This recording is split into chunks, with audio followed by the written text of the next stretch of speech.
What's good, y'all? This time we're going to talk about Deimos, one of the probably top 5 Guild Boss related epics in the entire game, up there with Dolores, Wrath, Pyrrhus in importance. But why do I say Guild Boss specifically? Because besides Guild Boss and Arena, you're not really going to find a use for him. Though, in Guild Boss, oh boy, this dude is performing, even at the highest levels. So yeah, after the short introduction, let's get straight into his kit and awakenings after. So the first thing that obviously comes to mind is going to be his talent. Basic attack deals additional damage equal to 2% of the hero's max HP. And interesting enough, one of the more common theories is to, just based on the talent, build Deimos with HP as like the focus, and then try to make use of that talent. But let me tell you this one straight: his talent doesn't really matter. The bonus attack you get from being 2% of the HP is so minuscule, it doesn't justify not running crit damage or attack bonus as the main stat. So HP based Deimos is dead, okay?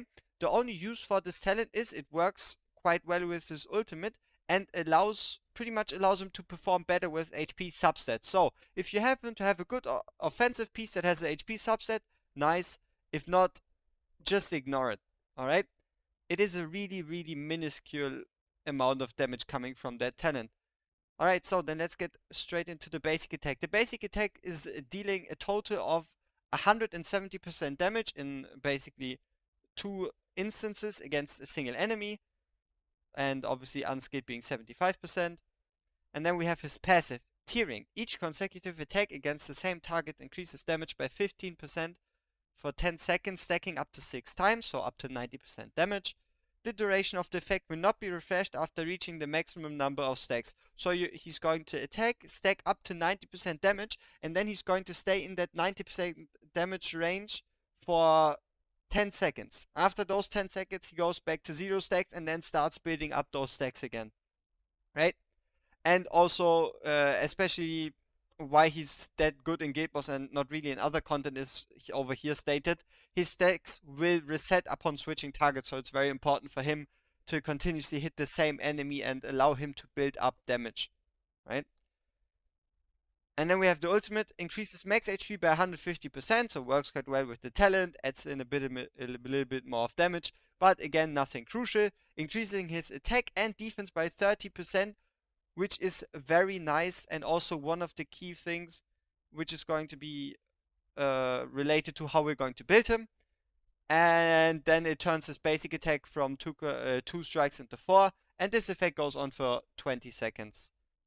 So, let's get into his awakenings.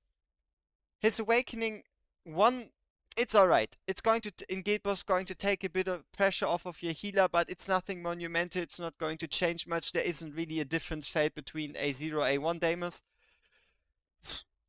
A1 is whatever. The healing doesn't really come into effect because he's quite squishy and he can't really tank stuff by himself. And also, he takes a long while to actually get his ultimate off, right? The A2 though, the A2 is really nice, especially early on. It gives you a lot of options in building because crit rate is always like the most important stat, especially early on, all the way up into the late game and end game in what stat you're going to search for. So getting 5% crit rate allows you to really use pieces that sometimes wouldn't really find a chance on any of your characters because they, for example, roll 10% crit, making them almost useless. The A3 is a straight up 15% damage increase, so going from 75% to 90% damage for his Tearing. The A4 is huge penetration, as you by far probably have learned now. Penetration, defense ignore, resistance ignore are like one of the most important things in this game because it allows your base damage to go higher and in the end overall allow your character to do more damage. And then over here, when Tearing reaches full stacks, attack ignores 15% of the target's defense. So in the same class as a Valeria A3, as a Silas in Ultimate or Soul Sniping. And overall and in general, one of the best effects on a character, damage related, be it Guild Boss or be it everything else. And obviously because of how the damage formula works in this game, again, I'm going to like put the damage formula somewhere here. And yeah, awakening wise, you pretty much either go A3 or already all the way to A5. Like there's no point in just going to the A1, the A2, nice, but you wouldn't really use Soulstone, so you might as well go A3 or A5, right? Deimos is one of the few epics where, especially once you start wanting to progress into Guild Boss, you should invest all your Soulstones in, also considering the fact that he's very rare, right? If you do pull a copy of him, make sure to use your Soulstones on him, and they're definitely not going to be wasted. So after this introduction, let's get straight into the mid-game build. So for the mid-game builds, we are going to start on the right side. The right side is going to consist of a broken set. What does broken set mean? Basically no set effect on the right side, and that is also the way to build your characters in the mid-game, because in that case stats are over sets. The importance of stats is way higher than the importance of sets. And what kind of stats are you looking for? You're going to be on one piece, look for crit damage main stat, and this piece needs to have at least attack bonus and crit rate as subs. So one piece with crit damage, crit rate, attack bonus. And the other pieces are rather simple. They can be a simple attack bonus with crit rate. If you can get attack flat, get crit damage, or get attack speed as subs. But the most important are going to be attack bonus with crit rate. And for this last piece, it's pretty much going to be the same thing. Attack bonus with crit rate. If you get anything past that, for example, like this HP bonus over here to help with the talent a bit, it's nice, but it's not super needed. And then for the left side, we're going to already try to run a set, because especially early on, it's rather easy to build a set because the main stats are fixed. And also you need only 2 pieces instead of 3 to build a set. And what sets are we aiming for? We're going to aim for either a Calamity, Whirlwind, or Annihilating Might set. All of those 3 are totally fine options. And the subsets are going to be for the weapon, attack bonus and crit rate. And for the chest piece, the same, attack bonus and crit rate. Those are the only stats you need to look out for. And if you take a look at the crit rate over here, you see we're not reaching 100% crit rate. We are not even reaching 90%, but that's fine because we have the 5% additional crit rate here. And especially early on, if you need to gear a lot of characters and you don't have the most amount of gear, Deimos is fine to run with around 80-85% crit rate. Like for the moment, for especially mid-game, he's totally fine running 8, like in the green number, 80-85%, and with the additional crit rate from his A2 going up to 90-95%, that's all totally fine.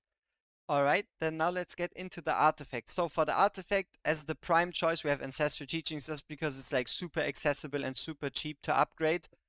So yeah, if you don't want to think too much, just slap an Ancestral Teaching on him and he's going to perform.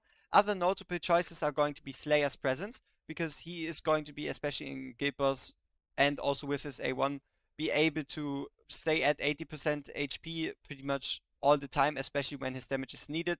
So mostly in his ultimate. Then we have Prey Slayer and Scarlet Hunt. And now if you're wondering what is Prey Slayer is one of the newly added artifacts, which is basically a copy, a watered down copy of Scarlet Hunt, giving half the bonus, so 10% damage to bleeding targets compared to Scarlet Hunt's 20% damage. Why are we even talking about Scarlet Hunt? Because Scarlet Hunt is going to be guaranteed your first ever crafted mythic artifact.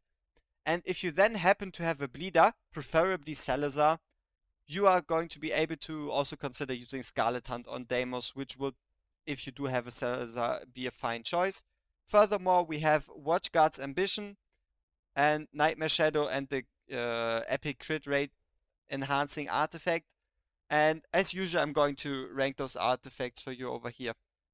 And this concludes mid-game artifacts and mid-game build.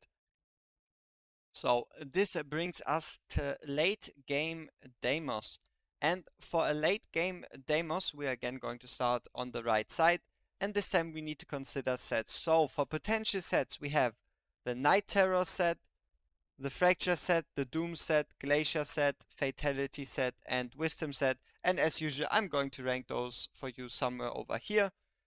And then that already gives us the chance to get into the stats. So For the stats, you're going to see the same split as in the mid-game build, which is going to be crit damage, attack bonus, but this time we're going to put a bigger focus on actually looking for more specific substats, taking the step into late game, and this is going to be mostly looking out for an attack speed subset. If you can manage, the requirements for a crit damage piece are pretty much again going to be at least attack bonus and crit rate, but attack speed stat would be very nice. And for an attack bonus piece, 2 subsets, or pretty much 3 subsets to look out for are going to be crit damage, attack speed, or rage regen. Rage regen being quite nice on a Deimos because he has a very low start getting into his first ultimate because he has no initial rage at all. And this is also the same for this piece over here, where we would again start looking for some more attack speed, rage regen, or crit damage potentially. And the left side over here is for the moment again going to stay simple. Attack bonus, crit rate, and attack bonus, crit rate. Obviously, if you can, add in some attack speed on the weapon or some crit damage on the armor. Why not the other way around? Because those stats are locked behind the ancient versions. So crit damage on a weapon is locked behind ancient weapons, and attack speed on an armor is locked behind ancient armor.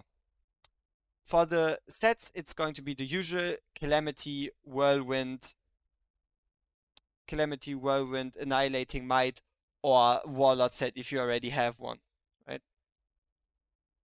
And this already brings us to the artifacts. So, for the artifacts, again, Ancestral Teachings is a very solid choice, but you do at least need to have it upgraded to 19, giving the full 16% attack bonus if you really want to consider using it.